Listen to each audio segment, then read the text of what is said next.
유럽 이렇게 가보면 전통적으로 카톨릭 국가잖아요. 그 국가들마다 꼭 수호천사, 수호성인들이 많이 있습니다. 어떤 나라 전체의 수호성인, 수호천사, 아니면 도시, 특정 직업, 이런 수호천사, 수호성인들이 많이 있습니다. 한 예로서 스페인을 한번 들어보면 이렇습니다. 스페인들도 수호성인들, 수호천사들이 참 많아요. 제가 한번 서너 사람만 정리해 갖고 왔는데, 그 야고보라는 있어요. 야고보. 스페인 전체의 수호 성인으로 추앙받고 있어요. 진짜 예수님의 12제자 가운데 한 사람, 야고보. 왜 야고보가 스페인의 수호 성인이 되었냐면 9세기경에 야고보의 무덤이 발견돼요. 그래서 그때부터 야고보를 스페인의 수호 성인으로 인정을 하고 있습니다. 보통 야고보를 스페인어로 뭐라고 하냐면 센티아고라고 해요. 센티아고면 이제 스페인어로 야고보라는 뜻이거든요. 이 성지 순례길이 종착점이에요. 프랑스부터 시작하는 성지 순례길이 한 800km 되는데 마지막 끝이 이제 야고보의 무덤이 되어버린 거예요. 센티아고. 그래서 센티아고, 야고보를 수호 성인, 수호 천사로 이렇게 여기고 있습니다. 그 다음에 아벨레 테레사라는 사람이 있어요. 이 마더 테레사는 또 다른 사람이고 인도고, 아벨레 테레사인데 이 사람도 16세기 사람인데 여자예요. 이 스페인 또 군대의 수호천사야. 또 이분이 뭐 여러 가지 많은 수도원도 건립했는데 여성으로서는 교회 박사라는 칭호를 받을 정도로 아주 유명한 사람이었대요. 예, 아벨레 테레사, 이 사람도 되게 유명한 사람이고, 이시도로라고 있어요. 이시도로. 마드리드 아시죠? 스페인의 수도 마드리드의 수호 성인이에요. 이 사람 농부인데요. 왜 이 사람이 수호 성이 됐냐면 갑자기 이 사람이 농사를 짓고 있는데 천사가 와서 밭을 가르쳤대요. 그래갖고 5월달 되면 마드리드에 성기한 축제가 열리는데 바로 이시도로 축제라는 거예요. 지금도 엄청난 축제를 해요. 거대하죠, 축제가. 또 네 번째는 노율날에 이냐시오라고 있어요. 이그나시오, 이냐시오 이렇게 부르는데 이 사람은 천주교의 그 유명한 예수의 설립자, 이 사람이거든요. 예수의 설립자, 천주교 되게 세잖아요, 이 사람들이. 그렇기 때문에 이게 스페인의 수호 성인들, 이 사람들이 추앙받고 있는 거죠. 이런 사람들이 많더라고요. 저기 뭐 영국뿐만 아니라 막 프랑스도 있고요. 뭐 포르투갈도 있고, 막 기타 주변 스위스 이런 나라를 보니까 수호 성인, 수호 천사들이 참 많이 나와요. 그 중에 이제 수호 성인으로 존경받고 있는 그 아벨레 테레사 얘기인데요. 이 사람이 자신이 이제 수행을 해서 이제 순례길을 떠나는 거죠. 긴 순례길 떠나는데 이 고난의 길이 어떻게 보면 그래서 이제 순례길을 떠나면서 나귀를 타고 가요. 나귀를 타고 가는데 어떤 한적한 그 시골 마을 개천을 건너다가 나귀가 발을 헛디뎌 가지고 그냥 나귀가 어떻게 해요? 펄쩍 뛰어버린 거예요. 나귀가 삐끗하니까. 그러니까 이 옆에 타고 있던 이 테레사 이 수녀인지 뭔지는 잘 모르겠지만 이분이 그냥 나귀가 뛰는 바람에 같이 공중으로 올라가 버려요. 그래갖고 막 꼬꾸라져 갖고 그 계열바닥에 떨어져 버려요. 막 깨지고 찢어지고 막 난리 났죠. 그러자 열이 확 받았어요. 그리고 수도사답게 하는 소리가 뭐라겠냐면 투덜거리면서 하나님, 당신 친구 대접을 겨우 이 꼴로 대접합니까? 하면서 따졌어요. 그러면서 당신께서 친구가 없는 것은 바로 이런 것 때문에 하면서 막 소리 확 쳤대요. 여자 히스테리인지 모르겠어요. 확 치고 나서 깜빡했지, 이분도. 평생 회개하면서 살았대요. 왜 이런 얘기를 하냐면요. 내가 하나님께 다 헌신하고, 내가 하나님께서 살겠습니다. 하나님께 죽을 줬습니다 하는데, 나한테 갑작스러운 고난이 오면 사람이 일어나는 거예요. 이게 사람의 인간의 한계인 것 같아요, 이게 어떻게 보면. 참 힘들어요, 이런 것들이. 보통 우리 그런 게 있잖아요. 하나님을 섬기면서 하나님께 희생하는 사람들도 막 그냥 고난이 오면 한마디 해요, 나중에는. 너무 힘드니까. 왜 하나님 우리의 고난에 관심 없습니까? 당신이 정말 우리 하나님이십니까? 당신이 저를 사랑하시는 것이 맞습니까? 제가 당신을 필요할 때 당신은 나를 쳐버렸습니다. 하나님, 당신은 침묵할 뿐만 아니라 아무것도 내게 해주실 것이 없습니다. 하나님, 저를 사랑한다면 왜 저를 위하여 무언가 하지 않습니까? 이게 사람 마음이에요, 이게 사실은요. 보통 이런 원망도 하죠. 하나님, 왜 제가 원하는 대로 제 욕망대로, 제가 소원한 대로 왜 안 이뤄주냐고. 그러면서 한마디 언파죠. 내가 이거 이뤄주지 않으면 하나님 나 안 믿겠습니다. 나 당신 사랑 믿을 수 없어요. 나 당신 존재도 인정할 수 없어요. 이렇게까지 나가는 사람이 있어요. 우리 생각해 보면 보통 어리석은 일로 하지만은 사람의 고난에 빠져보니까 너무 힘드니까 이거 툭 쳐나오더라고요, 그냥.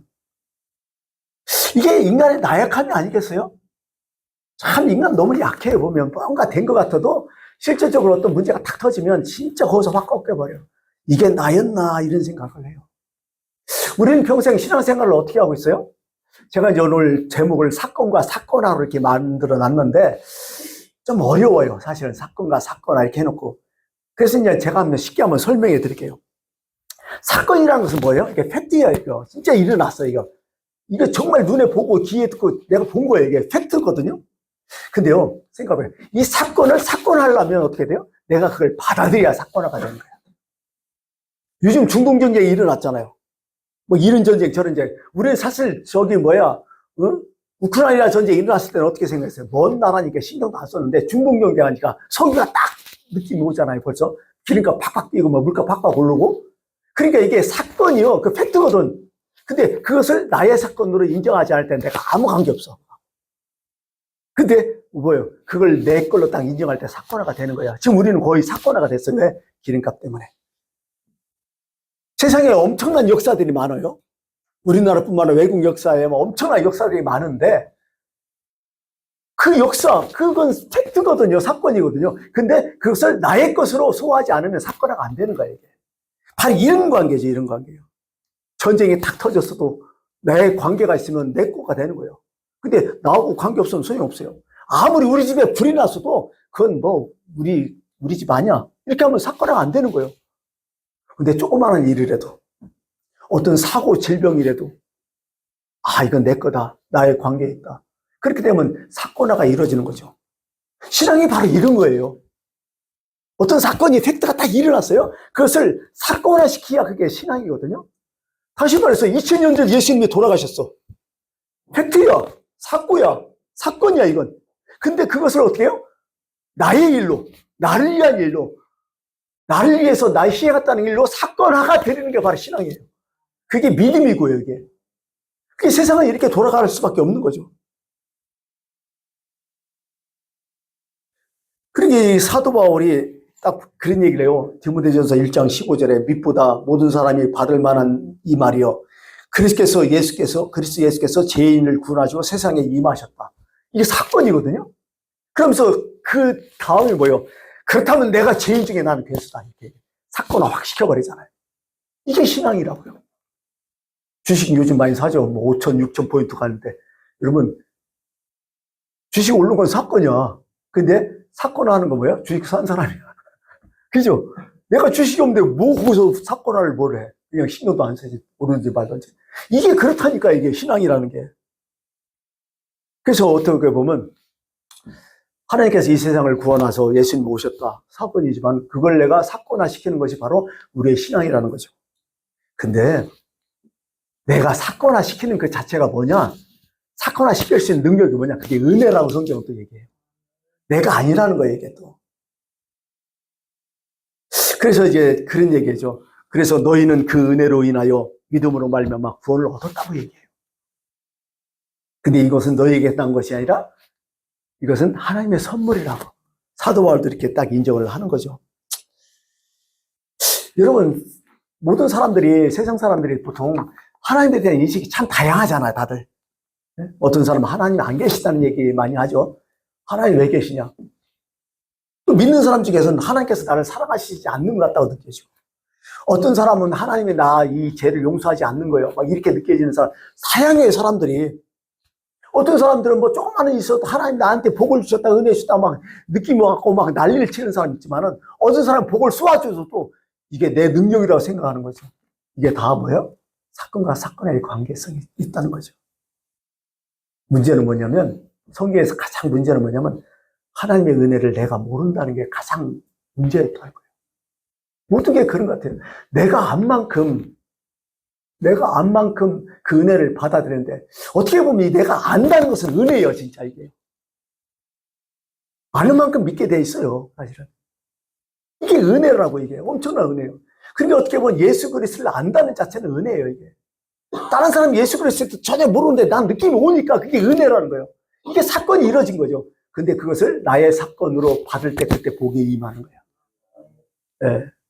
그게 아는 것은 엄청난 은혜이지만은 내가 그것을 사건화시키는 자체, 얼마나 많은 사건을 시키냐, 그게 바로 내게 주어진 복이라는 거죠. 고린도전서 13장에 보면 이런 얘기가 있어요. 그때는 지금은 우리가 거울로 보는 것이 우리 모습이 희미하나 그때는 얼굴과 얼굴이 보는 것처럼 드러난다고 얘기해요. 그 뜻은 뭐예요? 옛날에는 거울이 뭐예요?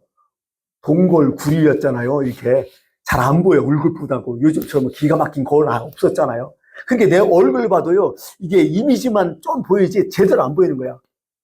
하나님의 인식이 그렇다는 거야, 사도 바울이. 하나님의 사랑이 지금 우리 그렇다는 거야, 이게. 13장은 사랑장 아니에요. 그러니까 하나님의 사랑을 오지만은 확실하게 이제 막 대면으로 보듯이 그게 못 느끼는 거야, 지금은.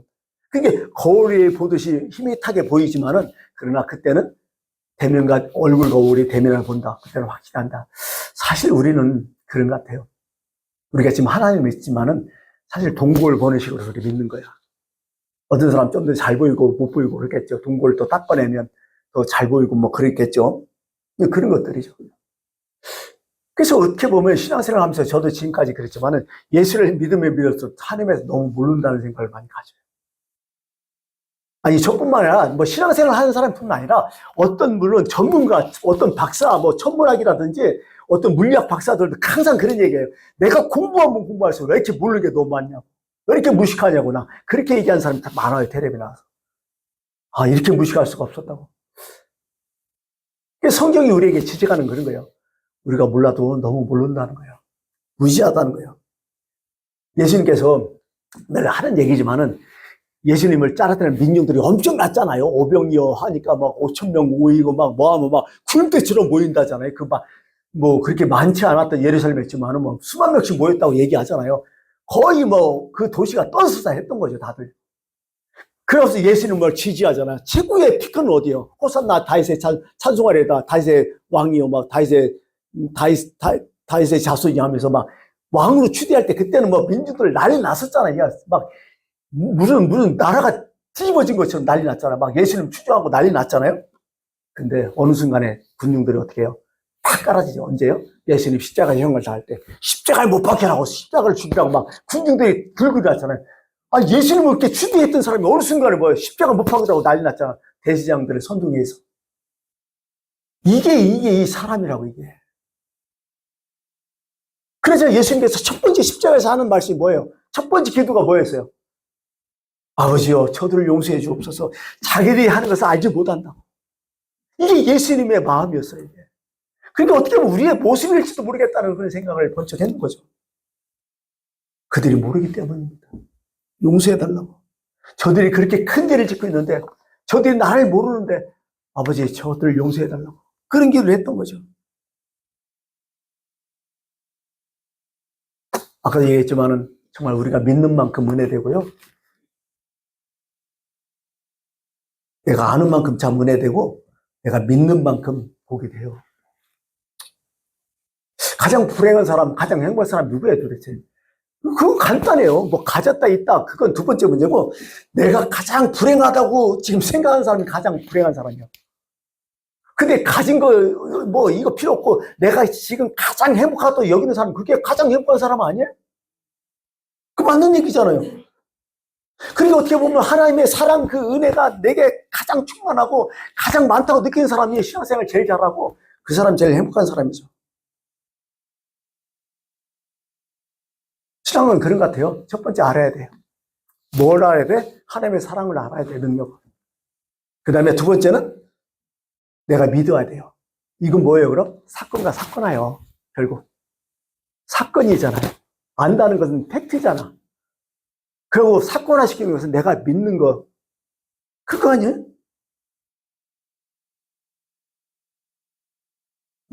여러분은 이걸 얼마나 하고 있어요, 신앙생활 하면서? 성경은 늘 그러잖아요. 예수 그리스도 말씀으로 이 땅에 오시고 성육신으로 이 땅에 오셨다고. 이건 구원의 사건이고 하나님의 사랑의 계시라고. 근데 이것을 우리가 얼마나 믿고 있냐고요. 얼마나 사건화시키고 있느냐고요. 사도 바울은 그런 얘기를 했어요. 십자가의 도가 바로 그거죠. 예수 그리스도의 오심. 십자가 부활. 그것을 십자가 도가 멸망하는 자들에게는 진짜 미련한 것이라는 거예요. 무슨 의미 있어, 사건화가 안 시킬텐데. 이거. 그 사람 죽었다는데 내가 뭐요? 아무것도 아니라는 거예요. 그러나 믿는 사람에게는 뭐라고요? 하나님의 능력이 된다고. 사건화시키면 능력이 된다고. 오직 부르심을 받은 자에게는 유대인이나 헬라인이나 그리스도는 하나님의 능력이 하나님의 지혜가 된다고. 이렇게 말씀하셨어요. 이게 구원의 역사라는 거예요. 이제 이걸 생각해 보니까요. 탕자의 비유가 다 생각났어요. 탕자 얘기 좀 해볼게요. 여러분들이 너무 잘하니까 비유가 참 쉬울 것 같아요. 탕자가 먼저 아버지한테 찾아가서 나 자신의 목을 달라가잖아요. 그래서 자기 자신의 목을 가지고 떠나버려요. 왜? 이 돈 있고 이것은 내가 자유롭게 살고 뭔가 성공할 것 같고 내가 재밌게 살 것 같다. 우리 집보다는 내가 훨씬 더 잘 살고 내가 더 행복할 것 같다. 그렇게 떠난 거 아니야. 탕자의 생각이에요, 이건. 그죠? 자기만의 생각이죠? 그런데 그게 뜻대로 됐어요? 여기서 뭐예요? 인생은 자기 마음대로 안 된다는 거예요. 갔는데 이제 다 허랑방탕하고 뭐 여러 가지 쓰고서 나중에 어떻게 돼요? 돼지 열매를 먹고자 해도 그 열매가 없어서 못 먹었다고 하죠. 그 뜻은 뭐예요? 사람이 짐승같이 변하는 거예요, 이제. 사람 구실을 못하고 있는 거예요, 지금 이게. 돼지와 같은 종류의 인간이 돼버린 거예요, 이게. 거기서 탕자는 생각하잖아요. 야, 그때가 좋았다. 아버지 집이 좋았다. 그때는 이렇게 배고픔도 몰랐고, 그때는 이렇게 편하고 좋았는데 내가 그걸 왜 몰랐을까? 거기서 이제 지식이 올라간 거죠. 사건이 터져버린 거예요. 이게 팩트 아니에요? 딱 깨달음이 온 거죠. 그러면서 생각하죠. 딱 두 가지를 생각해요. 뭘 생각해요? 아버지, 나는 하늘과 아버지에게 죄를 지었다. 그리고 지금부터는 아버지의 아들의 일컬음을 감당치 못한다. 아버지 아들 이제 아니다. 또 두 번째는 아버지한테 가서 뭐라고 해요? 나를 품꾼의 하나로 사용해달라고. 깨닫고 난 게 그거였어요. 내 하나님께 죄졌다. 두 번째는 이제 나는 아버지 아들 자격 없다. 세 번째는 차라리 품꾼으로 살아갈 거다. 오늘 말씀 마지막 절과 똑같아요. 24절. 예수께서 제자들에게 이르시되 누구든지 나를 따라오려거든 내 제자가 되거든 나를 믿으려거든 자기를 부인하고 자기 부인 뭐 했어요? 탕자가? 난 이 아들 아니다. 나 이 집의 아들 아니다. 자기 십자가 지었어요. 아니 자기 완전 부인해버렸어요. 내 미래까지 10년까지 내 철학까지 다 버리잖아 지금 탕자는. 그죠? 아무것도 없어 이 사람은. 남는 게 하나 다 내려놔 버렸어 그냥. 아니 아들까지 내려놨는데 뭔들 못 내려놔요? 다 내려놨어. 그 다음에 뭐라고 해요? 품꾼의 하나로 사용해달라고. 뭐야? 자기 십자가 딱 져버리잖아. 이게 바로 탕자의 모습이, 아버지 집에 다시 돌아온 탕자의 모습이 우리의 신앙생활에 어떤 마인드, 그 모습이 아닐까 저는 딱 생각해요. 내 모든 걸 딱 내려놓고 내 지금 딱 질려는 그 생각, 자기 십자가 질려는 마음. 그게 너무 중요한 거죠. 근데 문제는 뭐예요? 자기 부인도 안 하고 자기 십자가 아니고 뭐 이렇게 하려니까 돌아와서 또 이게 문제인 거 아니야. 탕자가 와서 내가 또 아들이네, 내 세상은 어디 있네, 또 품꾼도 아니라 막 시실 뭐 이상한 짓 하고, 그러면 이거 참 골치 아픈 거 아니야? 혹시 우리의 모습이 아니야 이게? 하나님께 돌아온 우리의 모습? 나를 따라오라고 예수님 말씀하셨잖아요. 어떻게 하라고? 근데요, 이게 참 재미난 게, 아버지는 어떤 생각하고 있어요? 진짜 아버지 아들은 너무 차이 나는 거야. 그죠? 탕자가 집에 떠나기 전에 집에 있을 때 아버지는 야 떠나면 개고생이다. 아버지는 얘기했어요. 얘기했겠죠. 왜 그냥 보냈겠어요? 힘들다. 근데 아들은 뭐예요? 아니다. 내가 더 자유롭고 내가 더 잘 살 수 있다. 그래서 떠난 거 아니야. 그러면 이제 그 깨달음이 와갖고 사건이 터져갖고 또 다시 들어온 거 아니야. 근데 아버지는 아들을 어떻게 생각했어요? 끝끝내 아들인 거예요. 이제는 완전히 역전됐어요. 아들은 나 자식 아니에요. 난 품꾼이에요. 생각인데 아버지는 뭐예요? 아니다. 너는 아직도 내 자식이다. 아직도 나 너 사랑한다. 이런 식으로 표현해요. 그게 우리의 모습 아니에요, 진짜? 어떻게 보면? 지금 하나님 여기는 게, 우리는 하나님 앞에서 그렇게 생각해. 내 자신을 완전히 부인하고, 품꾼의 하나로 사용합시다 할 때, 우리 아버지 하나님은 어떻게 돼요? 아직도 너 나 사랑하는 자식이다. 아, 너 아직도 사랑한다. 이게 아니겠습니까? 그게 아버지 존재로 딱 드러나잖아요. 변화 없어요. 변화 없잖아, 아버지는 진짜. 변화가 없으면 누구야? 탕자였고 나였잖아요. 아버지는 진짜 변화가 없어요. 탕자가 나갈 때 내버려 두잖아요. 그게 우리의 자유이지. 그것도 하나의 어떤 우리의 특권. 그거 다 인정해 주잖아요. 근데 사건이 탁 터지고 나서 비로소 박살로 깨진 거 아니야? 그리고 탕자가 사건화 시키면서 어떤 생각을 해요? 아버지 아들 아니다. 나는 품꾼이다. 이게 사건화 시킨 거야. 탕자가 집에 와서 무슨 생각하면서 살았을까요? 별로만 생각 다 해. 첫 번째 이렇게 했죠. 아이, 진작 알았으면 가지 말걸. 아버지 마음을 진작 알았으면 집 밖에 나가서 개고생하지 않을 걸. 그리고 평생 염치 없이 살았을 것 같아. 우리의 신앙 마음이 이래야 되지 않을까요? 오늘 본문 말씀을 좀 하고 이제 마치려고 해요. 오늘 베드로의 신앙 고백 너무 유용하잖아요. 이것도 너무 잘하니까요. 건너뛰고요. 이제 이것은 언제 일어난 사건이죠? 이것도 되게 중요해요. 예수님 공생의 3년 동안 언제 일어난 사건이죠? 사실 예수님의 공생의 3년 후반기에 일어난 사건이에요. 마태복음 16장에 나왔지만은 사실 예수님의 공생의 막판에 나온 사건이에요, 이게. 베드로가 신앙 고백하잖아요. 어디서? 가이사랴 빌립보에서. 가이사랴 빌립보. 가이샤, 로마 황제 이름이죠. 빌립보. 로마 황제를 기념하기 위해서 만든 신도시. 진짜 의리번쩍한 신도시. 거기서 그걸 물어준 거 아니에요. 그럼 사람들이 나를 누구로 아느냐 했더니 사람들 말을 다 얘기하죠. 누구다. 근데 베드로는 확실하게 얘기해버리잖아요. 주는 그리스도요. 살아계신 하나님의 아들입니다. 너무 확신 있고 너무 신념이 강하고 뭐 대단했죠. 그래서 예수님이 뭐라고 해요? 야, 시몬아, 너 복이 있다. 이를 내게 한 사람은 누구다? 혈육이 아니다. 바로 하늘에 계신 내 아버지다. 자, 베드로가 알았죠. 주는 그리스도의 살아계신 하나님의 이거 사건이에요. 그리고 사건을 딱 시켜요. 그래서 예수님이 뭐라고 해요? 이거 똑같은 거예요. 네가 한 것이 아니라 이건 하나님의 은혜였다고. 똑같은 얘기예요. 베드로는 왜 이런 고백을 했을까요?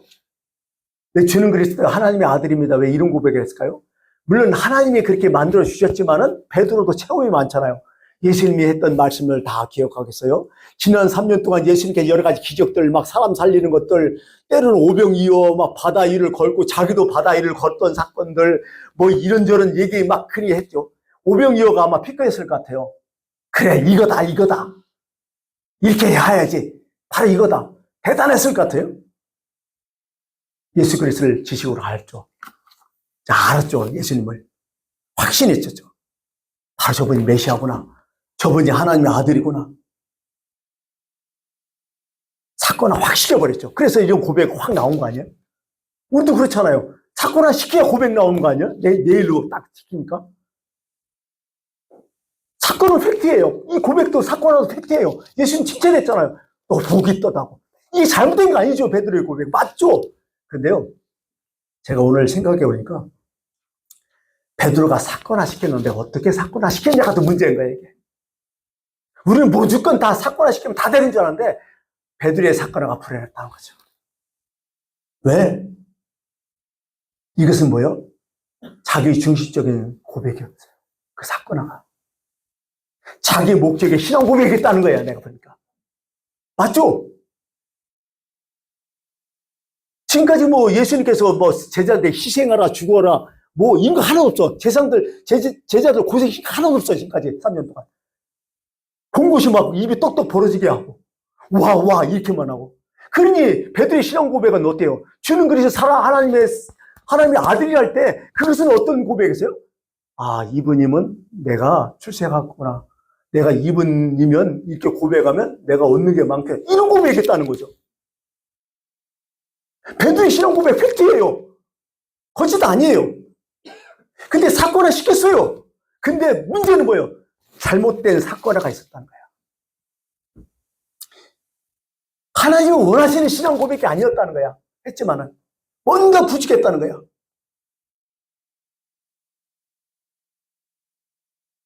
그래서 오늘 말씀이 뭐냐면 21절 보면서 제가 이것을 정한 게 바로 21절에 이때로부터 예수께서 자기가 예루살렘에 올라가 장로들과 대장들과 서기관들에게 많은 고난을 받고 죽임을 당하고 제3일에 살아나야 할 것을 제자들에게 비로소 나타냈습니다.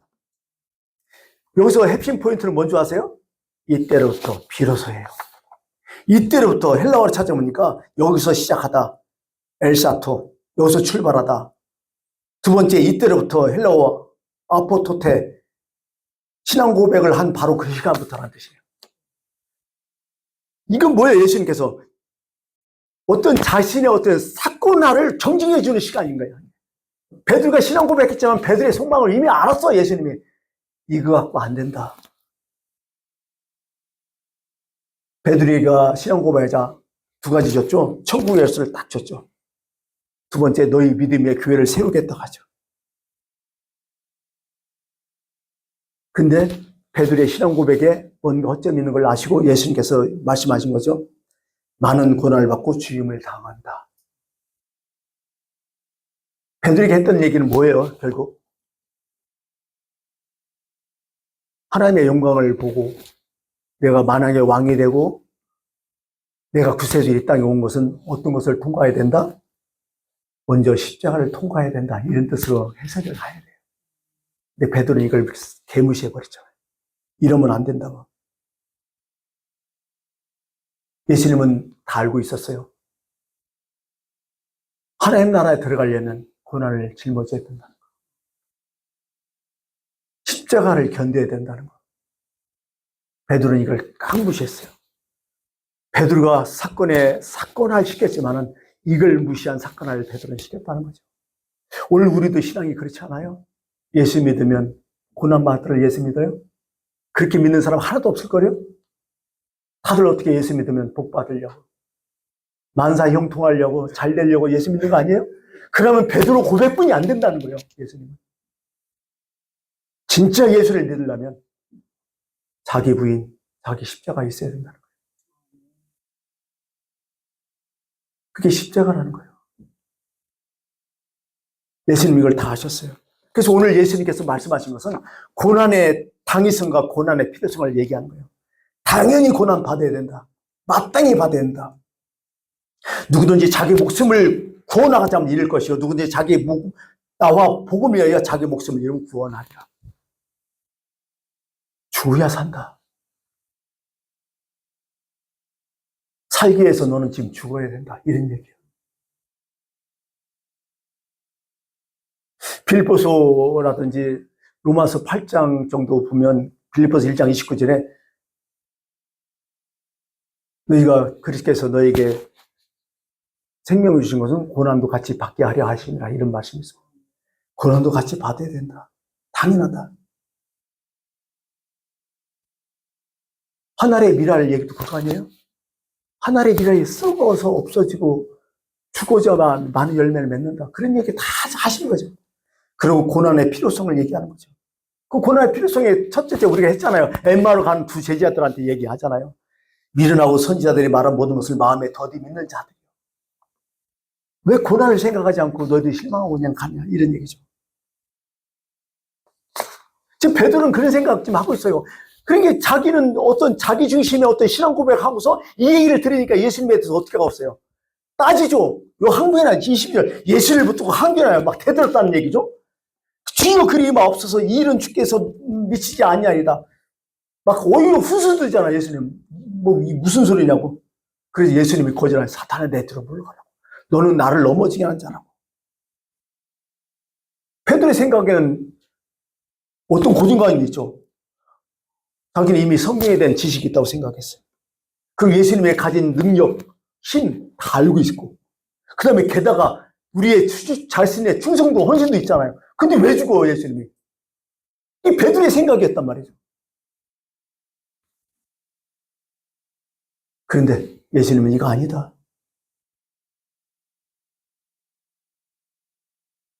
예수님은 처음부터 얘기했어요, 사실은. 십자가의 고난에 대해서. 내가 죽은 자 가운데 3일 만에 다시 살아난다. 내가 십자가를 져야 한다. 계속해서 귀에 안 들은 거예요. 사람 묘하죠? 자기가 보고 싶은 것만 보고 듣고 싶은 것만 듣는 거. 오늘도 성경 우리가 그렇게 볼 수도 있겠다는 생각들이에요. 이제 말씀을 마칠게요. 예수님이 결론적으로 그걸 얘기해요. 23절. 베드로의 문제가 뭐냐? 네가 하나님의 일을 생각하지 않냐고 도리어 사람의 일을 생각하는도다. 너 신앙생활을 하는데 누구 중심으로 신앙생활을 하느냐? 어떤 마음으로 신앙생활을 하냐? 우리한테 그렇게 말씀을 주고 있는 것입니다. 사도 바울은 이에 대해서 그렇게 그런 말씀하죠. 나의 간절한 기대와 소망을 따라 아무데든지 부끄러워하지 않냐고 지금도 전과같이 온전히 담대하여 살든지 죽든지 내 몸에서 그리스도가 존귀하게 되려 하나니 이는 내게 사는 것이 그리스도니 죽는 것도 내게 유익합니다. 이게 십자가 중심 아니에요? 이게 하나님 일 아니에요? 여러분 오늘 사건과 사건에 대해서 말씀을 드렸어요. 사건, 팩트예요. 그것을 나의 것으로 받아들이기가 사건화예요. 믿음으로 가능하죠.